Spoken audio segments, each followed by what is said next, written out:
I was all over that hospital. I only pulled the camera out one time. I got to be careful about that though, but I'll get plenty of other opportunities. Trust me. I know how to do it. I'll kind of like pan it around just as much as I need to without getting people, especially if I'm in the doctor's office. Next time I'll pan the whole doctor's office. Because they look the same everywhere you go. I was going to, but the doctor came in just when I was thinking about it. I got to go back for a biopsy, so I'll be back there on sometime next week.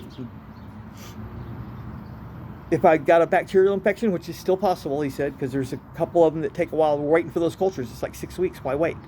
And there's another fungal. That takes a long time, too. We've got the test back on the ones that are quick. There's a couple more, a fungal and a bacterial that it could be. He said, but those, if it's one of those two, those are the ones that take a long time taking medication before it goes away. He said, you guys, you stand a really good chance because you're so damn healthy. We were wondering why you're not sicker, man. You know, you don't feel sick? I'm like, no. Just if I really exert myself, I don't have as much wind as I usually do. And it kind of, if I take a real deep breath, I can feel a pull in my chest. He's like, oh, that's it? Okay. Because you don't look sick. Are you appetite? I'm like, I'm hungry. Yeah, I'm starving right now. I didn't eat anything because I didn't know what you guys were going to do. Oh, yeah. I never do that before I go to the doctor's office. And if it's cancer, they'll know immediately, and they don't fuck around. It's like, hey, this is a tumor. This is what kind of tumor it is. This is the kind of medication we need to get you on. I think we're going to do a little radiation or whatever, bombard it with something. And might have to do a procedure. Make it smaller and remove it.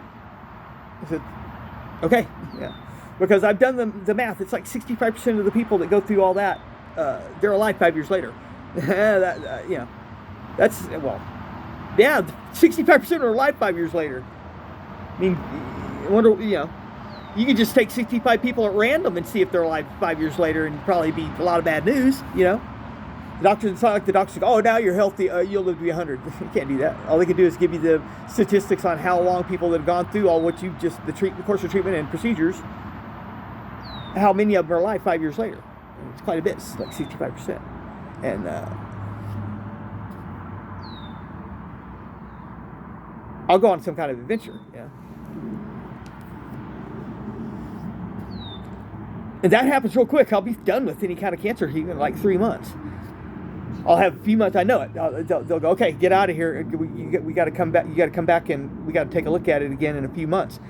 I could just ride my bike down to because I got all kinds of good ideas for the kayak.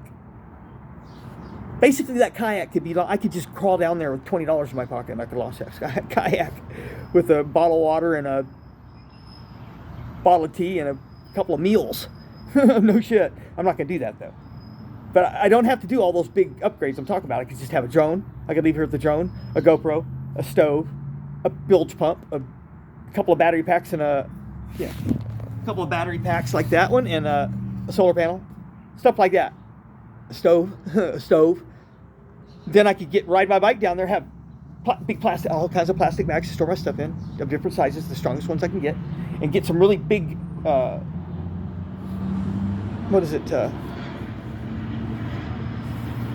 Landscapers bags. I could tear that bike down and I could totally wrap it in plastic to make sure the water doesn't get to it and rust it, to protect it. And I could just make a bundle out of it, totally encased in plastic.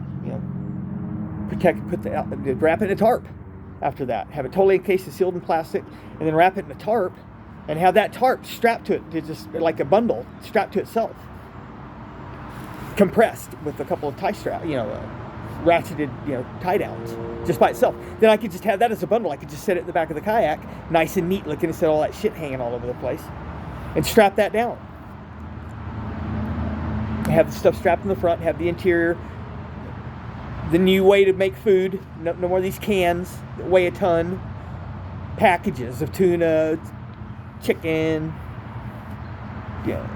so maybe a couple of cans of salmon, couple of cans, like 10 of them, but most of all the rest, all packages, bunch of beef jerky, bunch of mixed nuts, jars of mixed nuts, some kind of dried fruit like prunes or something like that, raisins, both, beef jerky, have some like nasty little snack like Triscuits and Cheese Whiz, bunch of Triscuits and Cheese Whiz, some stove with the top of ramen, and I could drag my ass down there half dead with that.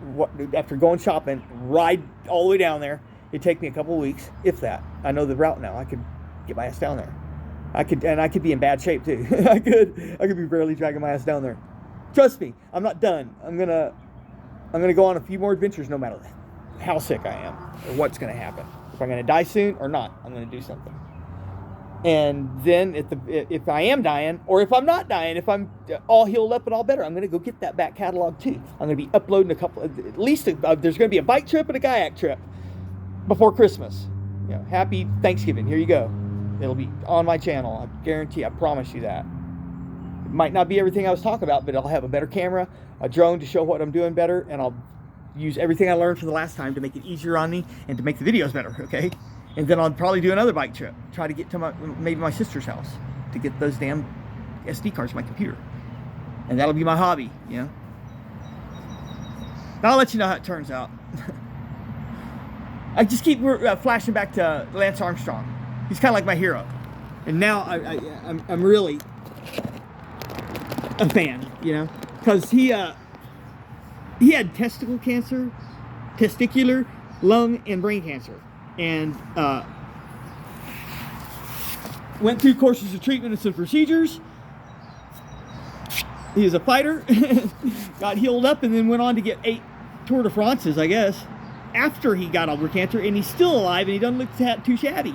He's trying to do marathons and stuff like that. He's still trying to do shit. And everybody, it's all never let his name be spoken because he cheated at the Tour de France. But I'm telling you, cheating is in the Tour de France's DNA, man. The very first guy that won the Tour de France got stripped of his title for cheating, okay? The very next year, that guy that won that one, I think it was the guy they gave it to after they stripped him. They went on to strip him too because he cheated also. And then the next year, the guy that won that one, they stripped him because he cheated. And those are the only ones anybody remember. I think it's like a guy named Adler. I don't know who the other guy is. I forgot him, but it's only Adler and Armstrong that I remember that won the Tour de France. 2 guys that got stripped of their titles for cheating.